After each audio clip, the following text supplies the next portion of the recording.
What's good and welcome back. As promised, we're getting into revised cantrips today. If you enjoy this type of content, make sure you check out my video on Bastions, where we talk about how this new subsystem is going to be approached in the Dungeons Master's Guide. But today, we're talking about cantrips and the big changes that are incoming for spellcasters of all flavors. Whether you're a warlock, a sorcerer, a wizard, a cleric, or a druid, something in today's video is going to change the way that you play this game forever. These cantrips have been in the game for the last 10 years in their current state, and we're seeing some major changes come to several of them today. If you want to follow along with the PDF, you're going to see it on screen for most of the video. This gray text is what you want to pay attention to. We're going to see the main reasons for the changes, and we're also going to see in shorthand the changes themselves. I'm also going to have my spell book up here on screen, so you can see the nice list of all the changes to the spells that are coming today. Acid Splash, Blade Ward, Chill Touch, Friends, Poison Spray, Produce Flame, Shillelagh, True Strike, Shocking Grasp, and Spare the Dying. I'll write little notes here just to kind of highlight the big changes for each of them. It's very easy to fit here. Also, for anybody playing Magic the Gathering, here's a code for some free booster packs. Hope you get it. I'll have more in future videos. But let's get back into the content for today. So we're going to go in alphabetical order. I know the big one, the big talk of the town is the change to Shocking Grasp. If you want to hear about Shocking Grasp, skip to that thumbnail that's timestamped in the video. But we're going to start with Acid Splash. It now creates a 5-foot radius sphere that can affect any creature caught in it, and it is an evocation instead of a conjuration spell. The school change unites this spell with the sorcerer and wizard's other direct damage acid spells. So let's scroll down and read what Acid Splash does. Again, it's now 60 feet, big range for this spell. And it's an AoE because it's hurled at a point in range. A 5-foot radius sphere is what Acid Splash is going to do. And each creature in that sphere, they have to make a dex save or they take 1d6 acid damage. And this spell does scale at the normal levels that we expect damage spells to scale. Level 5, level 11, and 17. It'll increase by 1d6. So the changes that I'm seeing here, Acid Splash being an evocation spell is pretty big if you are an evocation wizard, right? I think that's something that we're going to see later on in here is some changes to damage types that benefit certain subclasses. So always something important to keep in mind. That's Acid Splash. We can talk about Blade Ward up next. So Blade Ward, it's now a reaction that imposes disadvantage on a creature's attack. So instead of it being an action and taking your whole turn, it's going to instead be a reaction that you can use to someone's melee attack roll. So let's read the ability itself and see what they have to say. It's a reaction, which you take in response to a visible creature targeting you with a melee attack. If the creature's invisible, or maybe if they're invisible, like if they're, stealthed, then you can't take this. You trace a sigil of warding, imposing disadvantage on the creature's attack roll against you. So this is something that takes verbal and somatic components, and you'll see pretty much all of the spells today, except for one, will take verbal and somatic components. I think it's just 2, actually, but we'll get into that in a moment. So that's Blade Ward, a pretty big upgrade, because now this gives bards, sorcerers, warlocks, and wizards something to do with their reaction on their turn besides shield, if they want to. And it's something that doesn't cost you a spell slot. So that is Blade Ward. Next spell we're going to look at is Chill Touch. So let's read Chill Touch. Chill Touch is a necromancy cantrip. Keep that in mind. Casting time is an action, and it's the range is touch. You channel the chill of the grave toward one creature you try to touch. Make a melee spell attack against the target. On a hit, the target takes 1d10 necrotic damage. So Chill Touch is 1d10, which I'm pretty sure is an upgrade from 1d8. And it can't regain hit points until the end of your next turn. So let's go ahead and scroll up and take a look at Chill Touch.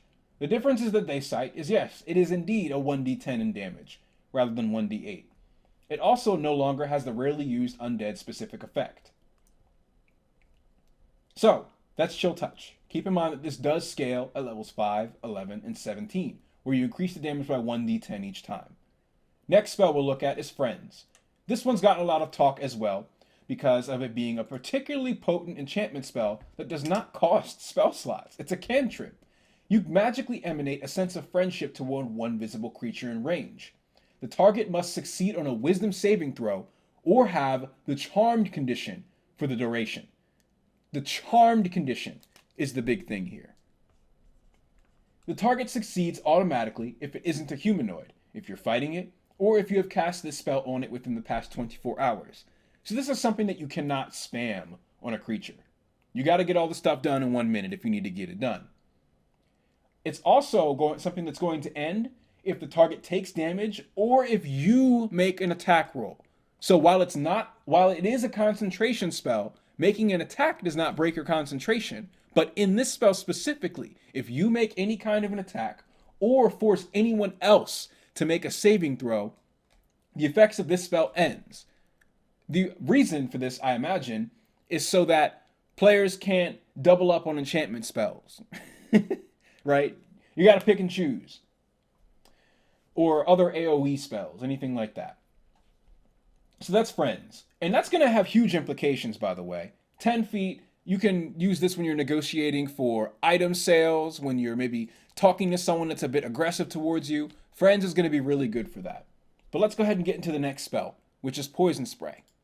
So Poison Spray, it's a necromancy cantrip. The range is 30 feet. You launch a mist of toxic energy at a creature within range. Make a ranged spell attack against the target. On a hit, the target takes 1d12 poison damage.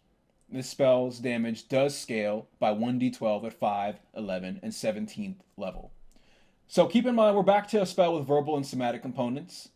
The last one was the only one so far that we've read that did not take a verbal component. Friends does not take a verbal component. So Poison Spray here, let's read their chain. Let's read WotC's summary of this. It now has a range of 30 feet rather than 10 feet. So that's a bonus for Poison Spray. It's up by 20. And it uses an attack roll rather than a saving throw. So that's a big difference as well. It's an attack for you. It's also a necromancy spell rather than a conjuration spell. So if you're in a campaign or any sort of setting where maybe your deity or the people in town don't like necromancy, keep in mind that this spell is probably not for you. They won't take too kindly to it. Next up, we have Produce Flame.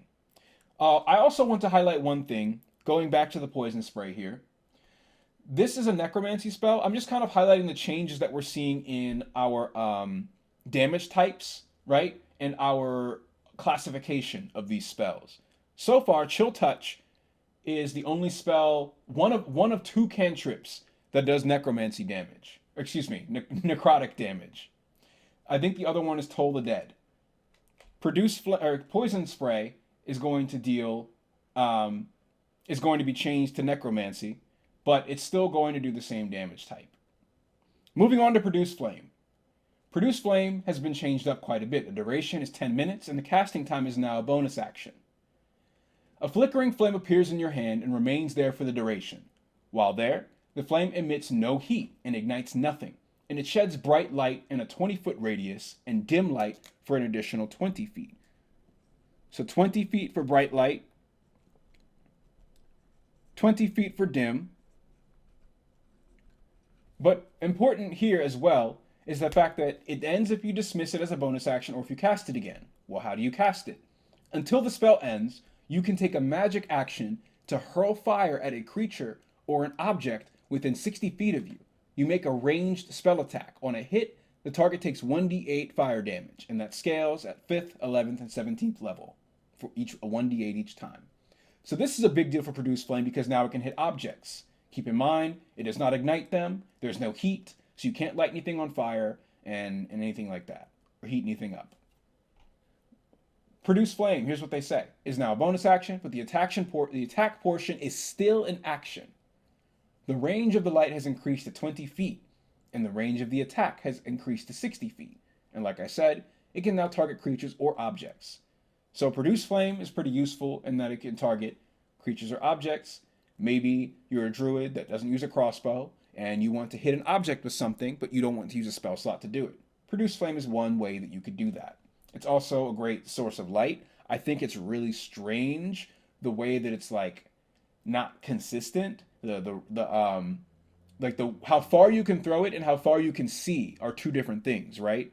You can throw it 60 feet, but it only gives you light 40 feet out. 20 feet dim, 20 feet bright, and then out to 40 feet it's dim. Just a strange feature to me.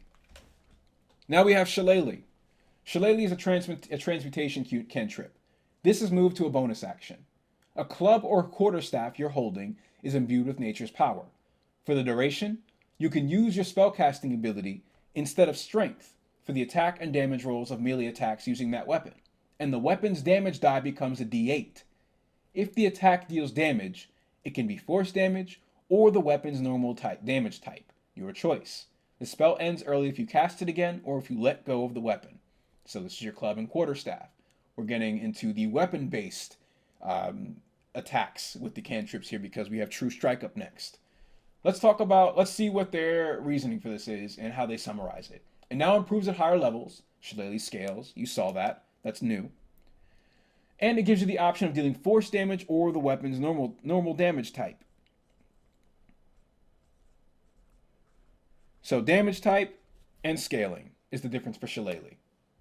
We can move on to True Strike. True Strike has gotten quite a buff here. True Strike is going to be really useful for bards, sorcerers, warlocks, and wizards that want to do some damage with their weapon, because now they have access to radiant damage. Radiant damage is typically in the corner of a cleric, but let's read through the spell.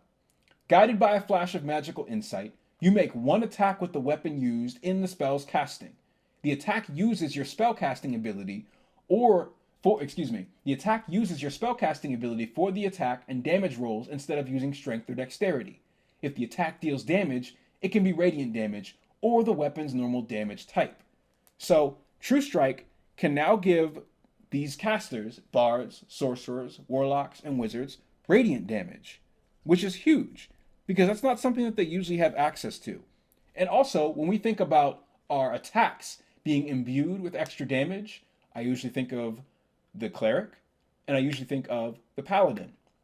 But here, we're giving radiant damage to all the other spellcasters, except the cleric. I don't think that this is entirely bad. And the reason it is because clerics already have this feature built into their classes. So a wizard that takes True Strike would have to, A, want to be using some sort of a bladed weapon. If you're a bard, maybe that makes sense, right? You're using a rapier. You're a warlock, maybe you're a hexblade. If you're a wizard, maybe you're a blade singer. I'm not going to go through all of them, but you get what I'm saying. So that's something I wanted to highlight there. It's going to be really useful for them in their weapon attacks. So you would have had to also take this cantrip over another one. So there's the opportunity cost of not having another cantrip in your list and using True Strike instead. So an expansion of damage dealing for spellcasters is seen in True Strike. So we also have to talk about Shocking Grasp and Spare the Dying. Those are our last two, and probably the most talked about cantrips. So Shocking Grasp. We're going to go ahead and read through it. Lightning springs from your hand to deliver a shock to a creature you try to touch. Make a melee spell attack against the target. On a hit, the target takes 1d8 lightning damage, and it can't make opportunity attacks until the start of its next turn. In the cantrip, it upgrades, it scales 1d8 each time. That's a new thing. Shocking Grasp before did not scale. So we're going to go ahead and take a look at the big changes, and I'm going to highlight them here for you. So Shocking Grasp, I'll read their long sentence here, and then I'll show you my card, where I kind of put it in shorthand. It now shuts down opportunity attacks rather than all reactions. They said that shutting down all reactions was too powerful for a cantrip. This cantrip has always been meant to provide a partial disengage, which it still does in this version. Like other lightning spells, the spell also no longer makes distinctions about whether the target is wearing metal. So I like this, especially because we're seeing in newer material that legendary creatures can take legendary reactions instead of legendary actions. And we're also seeing that player characters have access to cantrips that use your reaction. So I'm seeing them kind of shift the design space to suit this. This is going to have to suit the new design space, is what I mean. So in summary, if you still don't understand, Shocking Grasp. 1d8 damage, the target can't make opportunity attacks, and the damage scales at your 5th, 11th, and 17th level. So those are the changes up to Shocking Grasp. We're also going to talk about Spare the Dying. I have these on this special page, because I want to highlight some other changes that we're seeing with cantrips right now. Guidance and resistance are cantrips that are also going to be reaction based. And they also have different range now. Instead of touch, guidance and resistance go out to 10 feet. So this is some of the stuff that your player characters and your enemies are going to be doing with their reactions. Now we'll talk about Spare the Dying, and I'll pull it up on screen if you'd like to see it. Spare the Dying is now a ranged attack rather than a touch spell, and the range increases as you level up. The spell is now also on the Druid list. Let's read through the spell Spare the Dying. It's a necromancy cantrip. Choose a creature within range that has 0 hit points yet is alive. The creature becomes stable. This is a big boost to healers because it gives you a way to get someone up without using your spell slot for a healing spell like Cure Wounds or Healing Word. This is also a huge deal for druids who use their bonus actions for lots of other things. So I'm looking at these two big changes for Spare the Dying. 15-foot range, and it's now on the druid list. The previous spell, the way it worked, was that you had to touch them. And then it also had no effect on undead or constructs. Now, that caveat has been completely removed. That's Spare the Dying. And we've now gone through all of the revised cantrips coming to the 2024 Dungeons Master's Guide to be played with the 2024 Player Handbook and supplemental materials. If you enjoyed this content, make sure you drop a subscription, a like, or a comment, or check out the other videos on this channel, because we're going to be making more informational content about Dungeons & Dragons, Magic the Gathering, and other fantasy games. I have skits, got a bunch of stuff that you can check out if you want to in the description, and related videos. I'll see y'all next time. Thank you for watching.